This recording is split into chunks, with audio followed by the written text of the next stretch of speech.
ගල්පඩි සිය ගණනක් පසු කිරීමෙන් අනතුරුව මඩබාවිට පුරාණ ගල්ලෙන් රජමහා විහාර භූමිය හමුවනවා.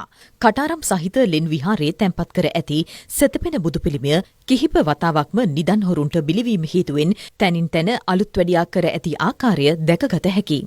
1996 දී පමණ මෙහි ගර්භය හාරා තිබූ බව ප්‍රදේශවාසීන් පෙන්වා දෙනවා. විහාර මන්දිරයට ඉහළින් ඇති ගල්කුලෙහිද තැනින් තැන නිදන් හොරු හාරා ඇති අන්දමයි දැකගත හැකි වන්නේ. විහාර මන්දිරයට ඉහළින් වූ ගල් තලාවේ අනෙක් පස පවතින ගල්ලෙන් ඇතුළතද කඩා බිඳ දමා තිබෙනවා.